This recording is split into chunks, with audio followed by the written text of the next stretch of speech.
Bos-bos, tunjangan hari raya udah turun nih. Siap-siap kebanjiran cuan.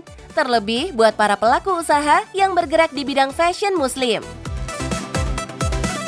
Nah, siapa sangka aktor tampan Ali Zainal punya bisnis baju koko yang produksinya sudah tersebar seantero tanah air hingga ekspor ke luar negeri. Nah, khusus buat Hari Raya Idul Fitri tahun ini, Ali udah menyiapkan produk spesialnya loh bos. Halo teman-teman cuan bos, saya Ali Zainal dan ini dia model terbaru dari Almia. Keren pastinya ya. Bordirannya, kancing snapnya, bagian kantongnya. Pengen tahu lebih jauh? Tetap bersama kami di Cuan Bos.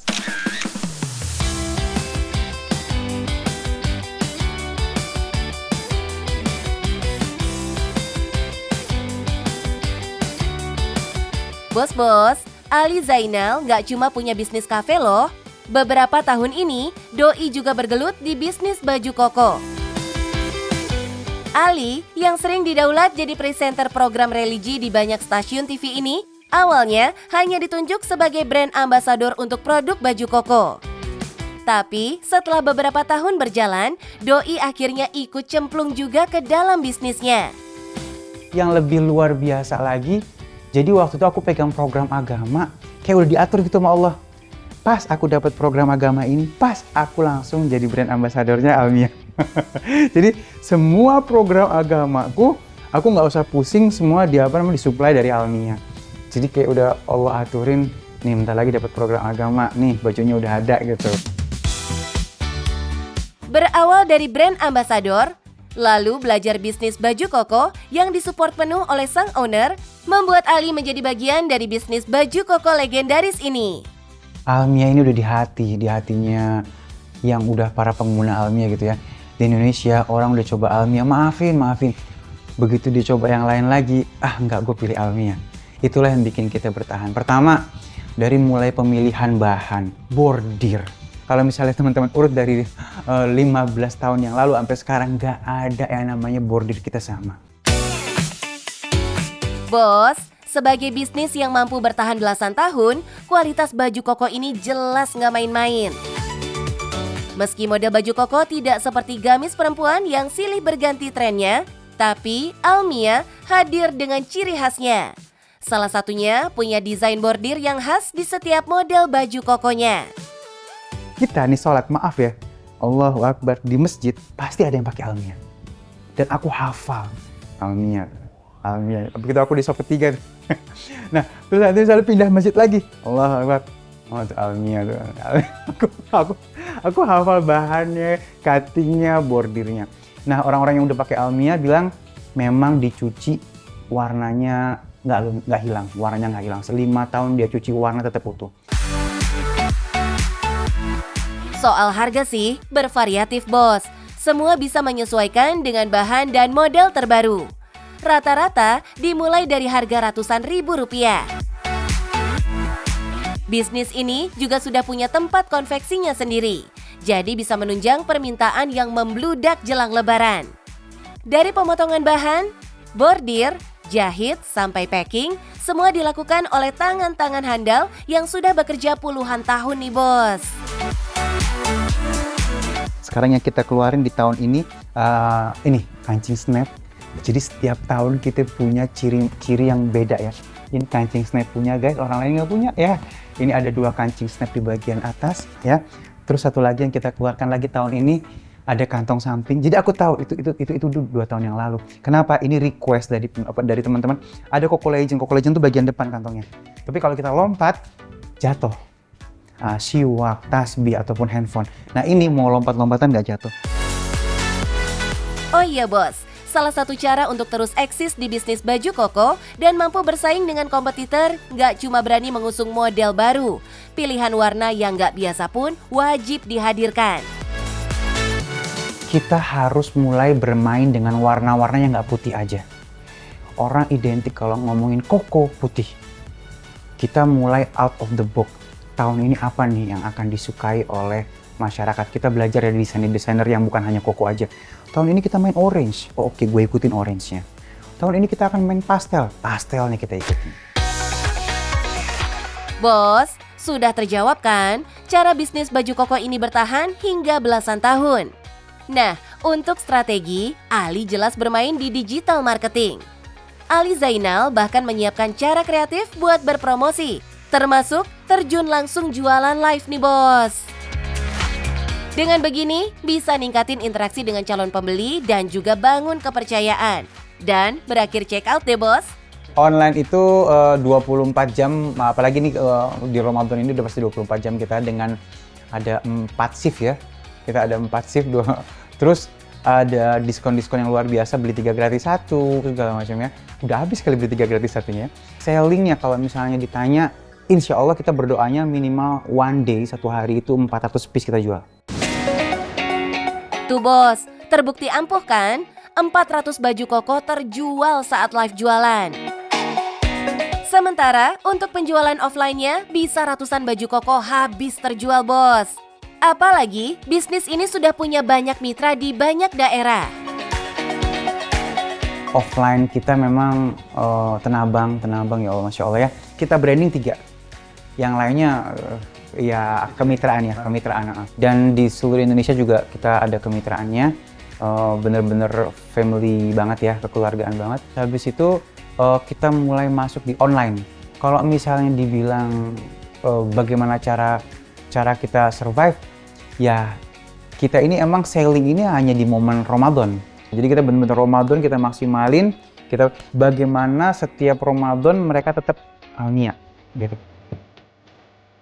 Peningkatan omset selama Ramadan hingga jelang Lebaran ini jelas bisa bikin Ali Zainal kantongi cuan puluhan hingga ratusan juta per hari. Menyala bosku. Teman-teman cuan bos, setiap orang kalau bisa mulai berkarya, mulai memproduksi, mulai usaha, mulai berbisnis. Sehingga akhirnya kedepannya kita memiliki satu skill yang long term, jangka panjang. Dan dalam bisnis ini satu, jujur. Itu yang paling penting ya. Kalau kita sudah jujur dengan produk yang kita punya, insya Allah apapun yang kita pegang akan jadi barokah. Apapun itu, cuan bos.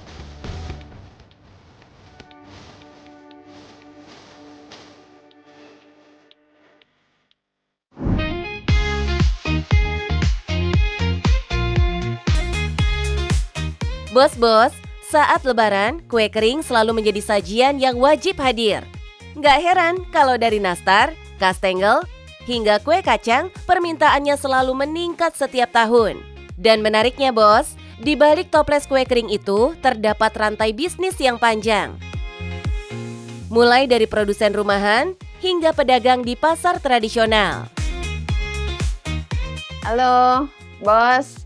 Saya Erna, menjalankan usaha kue kering Pusaka Kuitang. Di sini andalannya kue kacang kering nih, bos. Penasaran? Tetap di Cuan Bos.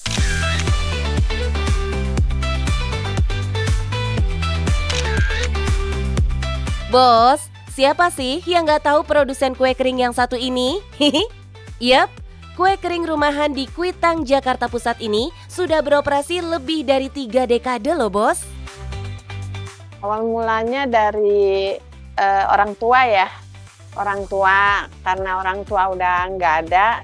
Jadi sekarang anak-anaknya yang nurunin, bikin, yang nerusin ya. Awal mulanya sih kue semplit ya. Kue semplit, kue kacang. Jadi seterusnya banyak inspirasi. Jadi macam-macam kue sekarang. Kue kacang jadi salah satu kue andalan di bisnis rumahan ini. Proses pembuatan kuenya tetap dipertahankan secara tradisional loh bos. Salah satunya pada proses pengolahan kacang bos yang masih ditumbuk secara manual. Karena kacangnya itu ditumbuk ya, bukan digiling. Jadi asli banget carinya. Langsung kita masukkan adonan tanpa pakai macam-macam pengawet apa segala, nggak ada. Itu asli bahan-bahannya. Bos, berbeda dengan banyak usaha makanan lain, produksi kue kering ini justru hanya saat di bulan Ramadan saja. Selebihnya, kue disimpan, di stok untuk dijual di pasar tradisional di luar bulan Ramadan, Bos. Kalau hari-hari biasa ya, orang nggak terlalu fokus sama buat kue kan, gitu. Tapi kalau bulan puasa itu pada fokusnya ke kue, karena kan buat lebaran. Ramenya itu buat bulan puasa sampai buat lebaran. Itu udah tonan deh. Soalnya kemarin aja ke Jambi 150 black. Satu kaleng ini bisa diisi hingga 9 kg kue kacang dan 12 kg nastar. Untuk harga jual, dijual Rp80.000 per kilo. Sementara reseller bisa lebih murah, sekitar Rp75.000 per kilo. Menjelang lebaran ini, Erna bisa jual ratusan kaleng, yang artinya doi bisa raup cuan hingga puluhan juta rupiah, Bos. Enggak sih, emang kue ini keluarnya setahun sekali. Emang adanya setahun sekali. Sebenarnya sih dari toko ada gitu, cuma kalau di toko kan mereka ngambil dulu ya. Modalnya mesti 2 kali lipat gitu. Dari dapur rumahan di Kuitang, kue kering ini kemudian masuk ke pasar tradisional. Menjelang lebaran, pasar tradisional jadi salah satu tujuan berburu kue kering, seperti di Pasar Jatinegara, Jakarta Timur. Di tempat ini, beragam kue lebaran dijual dalam berbagai varian, mulai dari kue klasik hingga varian modern dengan campuran coklat dan kacang. Kita lagi di Pasar Jatinegara di basement, lagi ada kue pembelian coklat kacang mede. Kalau aku timnya tim beli sih. Waktunya sama bahannya, apalagi sekarang lagi mahal, jadi lebih efisien beli aja jadinya. Yang lagi tren itu lidah kucing, karena memang di sini kuenya enak. Yang toko ini bikin juga, beli paling buat tambah-nambahin ya. Menariknya, Bos, tidak semua pembeli di pasar ini hanya membeli untuk konsumsi pribadi. Sebagian diantaranya juga pelaku usaha kue kering yang membeli produk tambahan saat produksi mereka tidak mencukupi permintaan. Artinya, pasar seperti ini bukan hanya tempat belanja, tapi juga menjadi salah satu titik distribusi bagi para pedagang kue lebaran. Di Pasar Jatinegara sendiri, terdapat banyak toko yang menyediakan beragam kue kering. Salah satunya adalah toko kue Sukajadi, Bos. Halo Bos, saya Suwani, saya owner dari toko kue Sukajadi. Saya di sini tuh menjual macam-macam kue kering, snack-snack juga ada, keripik-keripik, kacang-kacangan, lumpia.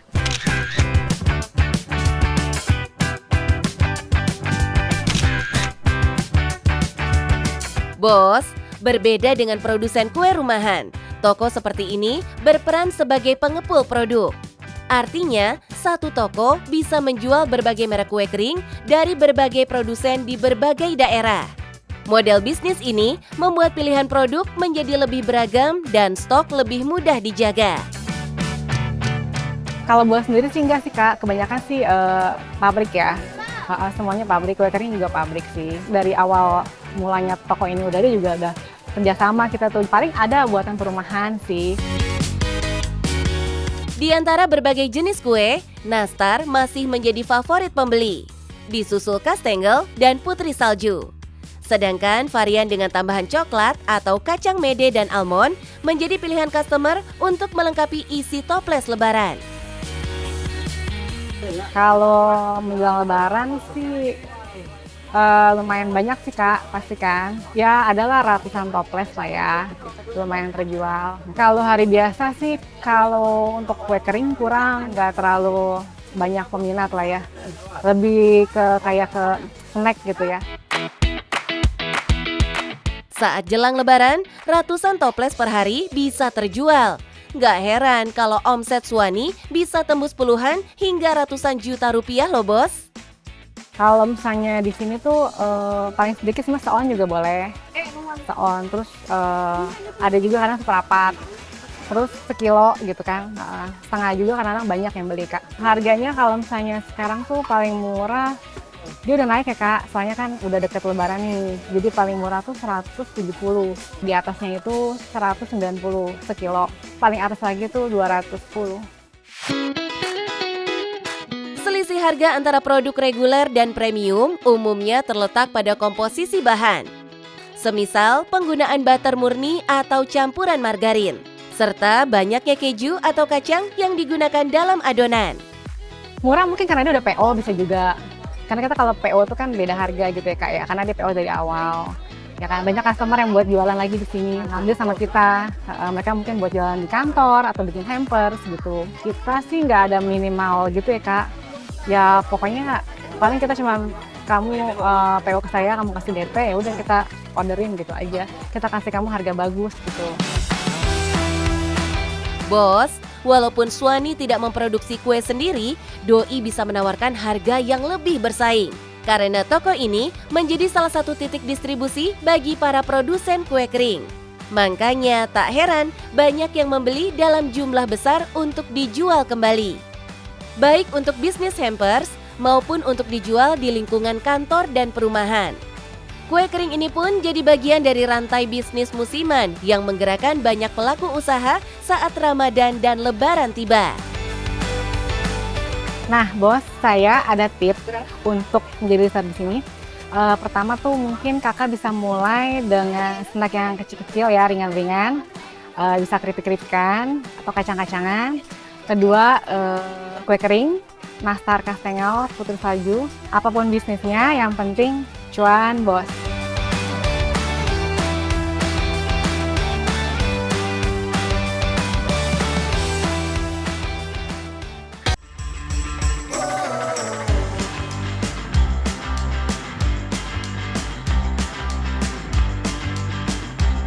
Bos, nggak kerasa Lebaran udah sebentar lagi nih. Nah, biar mudiknya makin asik bareng keluarga, nggak ada salahnya menggunakan moda transportasi dengan kendaraan pribadi. Tapi nggak semua pemudik punya kendaraan pribadi ya kan? Eits, tenang bos, nggak perlu khawatir. Setiap masalah pasti ada solusinya nih bos. Mau mudik Lebaran tapi bingung transportasinya? Pesawat penuh, kereta penuh, bis juga penuh. Sewa mobil aja, mulai dari 200.000. Penasaran? Langsung aja di cuan, bos!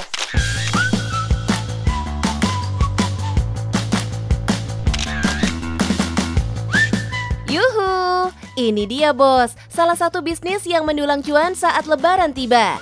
Apalagi kalau bukan jasa rental kendaraan. Semangat kolbu yang baru berusia 22 tahun ini emang patut diacungi jempol bos.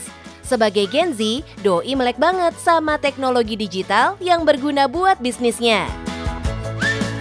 Trans-Go ini masih cukup baru ya. Alhamdulillah, perkembangan kita sangat pesat sekali. Ada sampai 170 unit di motor dan mobilnya. Apa sih yang kami lakukan untuk bisa mencapai perkembangan yang cukup pesat ini? Yang pertama adalah, saya sebagai Gen Z, itu sangat fokus pengembangan ke digital marketing. Saya lakukan pemasaran di beberapa pencarian, lalu juga sosial media, semuanya kita mainin. Kita minta rating juga kepada customer kita minta testimoninya. Kita mainkan semua digital marketing. 1 menit aja, customer dimanapun, kapanpun, dan pakai device apapun, itu bisa order, ngebooking aplikasi dari rental Trans-Go. Walau terbilang harganya bersaing untuk jasa penyewaan yang ada di ibu kota, keunggulan lain juga ditawarkan untuk menarik konsumen. Kita tidak ada DP dan deposit mas, karena sekarang itu marak, sorry mas, apalagi pas Lebaran ini, marak penipuan rental mas. Mengatasnamakan rental, mereka mengasih harga murah, namun ternyata penipuan. Maka daripada itu, Trans-Go dari gap ketidakpercayaan itu, akhirnya kita meluncing sistem tanpa DP, tanpa deposit. Semua pembayaran serah terima saat di tempat. Memberikan peluang kemudahan bagi customer wajib bagi Bro Kolbu dalam menjalankan bisnis rental kendaraannya ini. Momen Lebaran ini yang bikin pengusaha rental bukan saya doang mungkin, tapi seluruh pengusaha rental itu kewalahan. Bahkan saya di 2 minggu sebelum Lebaran itu sudah habis di angka hampir 50%-nya. Nah itulah yang membuat kita juga kewalahan karena ada beberapa customer yang nyari di H-1, H-2. Nah itu kita udah nggak tersedia lagi karena sudah habis banget. Lanjut, kita cek untuk kelengkapan peralatan lainnya, Bos.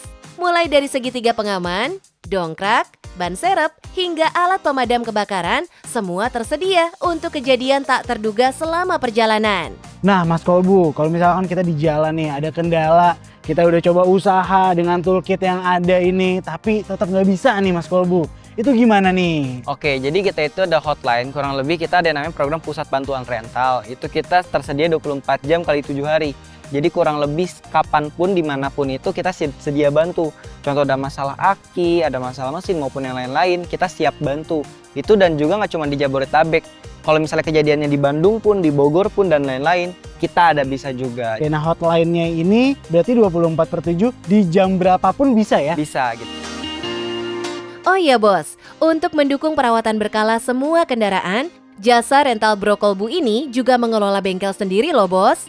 Mulai dari ganti oli, perbaikan mesin, hingga perbaikan lainnya bisa segera dikerjakan langsung di bengkel yang Bro Kolbu punya.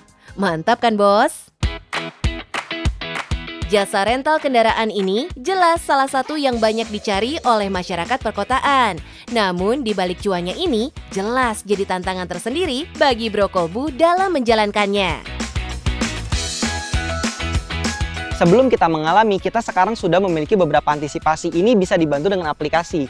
Jadi saat pertama kali user atau calon pelanggan mendaftar, mereka diwajibkan untuk memasukkan nomor telepon, ada nomor darurat, ada juga 4 data pendukung. Contohnya seperti KTP, KK, SIM, NPWP maupun yang lain-lainnya termasuk kartu kerja dan mahasiswa agar kita bisa men-screening dulu. Men-screening dulu bagaimana customer kita ini order di kita.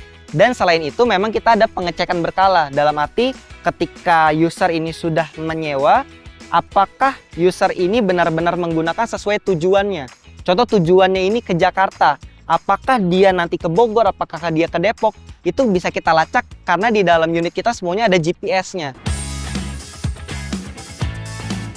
Kita langsung aja antar unitnya Bos. Selain bisa diambil sendiri di lokasi yang tersebar di 3 titik, Jakarta Timur, Jakarta Barat, dan Jakarta Selatan juga disediakan jasa antar ke lokasi penyewa nih. Tapi dengan biaya tambahan yang sudah disesuaikan dengan jaraknya. Mau sewa ya? Iya. Iya, berarti ini untuk kuncinya langsung kita serahkan ya? Boleh Mas lihat Kolbu? aplikasinya dulu Oh iya. mungkin. Kita cek Oh dulu. iya. Oh benar ini udah Oh, sesuai ya? polis putih ya berarti ya.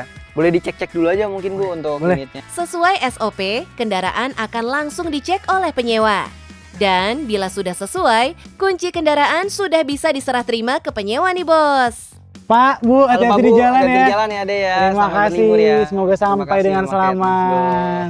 Ya Mas Sama gimana nih, tertarik gak buat jadi pengusaha rental mobil motor? Wah, tertarik banget nih Mas Kolbu. Cuman pastinya saya harus banyak banget belajar lagi nih.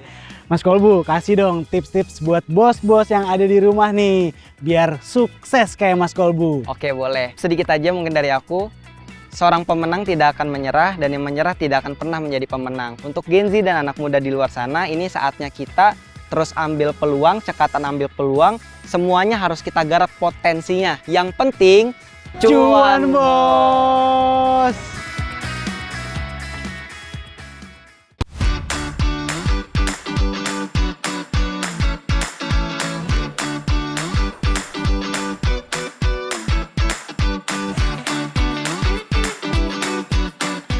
Bos-bos, Lebaran sudah di depan mata nih.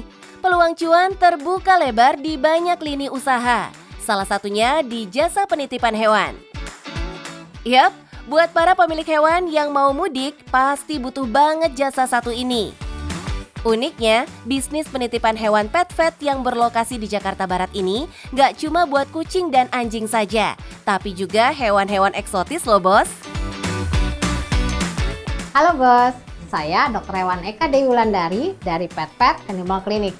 Nah, selain anjing dan kucing, kami juga menyediakan layanan kesehatan hewan dan penitipan untuk hewan eksotik seperti ular, kemudian juga ada kelinci, kemudian juga ada musang, ada bajing. Penasaran? Tetap di Cuan Bos.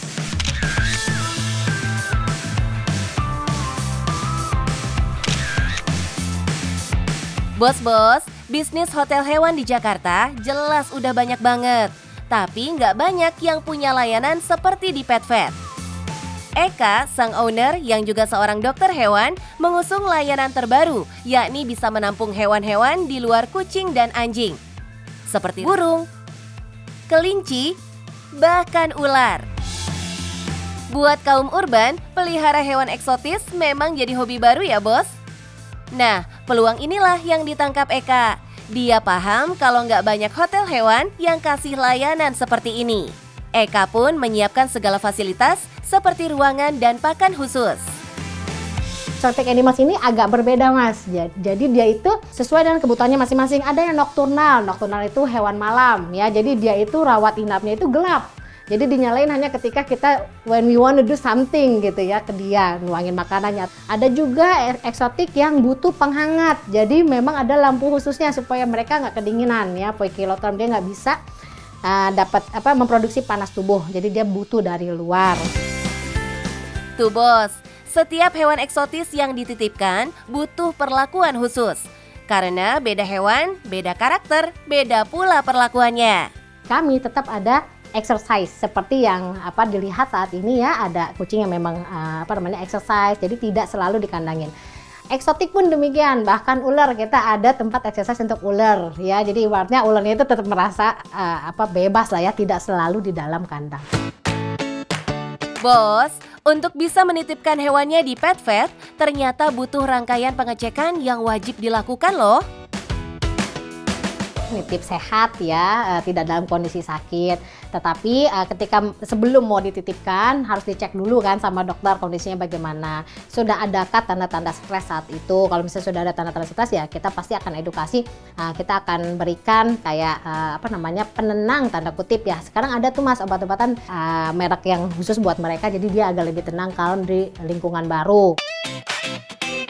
Cara ini jadi bagian layanan buat para customer bos, supaya mereka bisa tenang menitipkan hewan kesayangannya. Dengan fasilitas yang mumpuni begini, nggak heran bos, kalau bisnis satu ini berkembang hingga punya banyak cabang. Kalau untuk yang di kamar yang standar itu dimulai dari 188.000. Satu malamnya dapat fasilitas makan, minum, informasi pengabaran gitu ya. Kemudian juga olahraga ya, dan pengawasan dokter tentunya. Terus kalau untuk yang fasilitas VIP itu dimulai dari 260 sekian ya. Tetap dapat informasi harian, foto dan video, kemudian juga perawatan oleh dokter dan aktivitas bermain. Ini sih omset perharinya bisa tembus puluhan juta rupiah ya bos. Dan pastinya meningkat di momen lebaran setiap tahunnya. Mantap bosku! Meski bisnis pet hotel bukan hal yang baru di kota besar seperti Jakarta, tapi kejelian Eka menggali fasilitas baru bikin usahanya semakin maju bos. Saya merasa layanan dokter hewan saat itu masih kurang mumpuni. Ya, dalam artian masih ya sekedar kayak di rumah atau hanya rupok saja dan identik dengan bau jeruji kandang gitu ya. Saya berkeinginan ketika nanti saya punya klinik sendiri ya, which is saya bangun Pet Vet di tahun 2009, itu saya nggak mau seperti yang sudah ada di Indonesia saat itu. Jadi saya nabung ya, kalau punya uang tuh saya nabung jalan-jalan ke luar negeri, ngelihat klinik-klinik di luar negeri itu seperti apa. Ya, jadi saya coba absorpsi dan saya tuangkan ide-idenya di sini. Apapun kalau dilakukan pakai hati, pasti hasilnya berbeda ya bos. Ini yang namanya kejar cuan sekaligus berkahnya bos. Nah bos, tips dari kami adalah hanya melakukan 4 sehat 5 sempurna nih ya. 1, memberikan makanan bernutrisi baik. Kemudian melakukan vaksinasi rutin setahun 1 kali, memberikan obat anti parasit, obat cacing, obat kutu setiap 1 bulan sekali, melakukan bonding dengan memijat, menyisir, atau grooming, memandikan ya, atau bermain ya.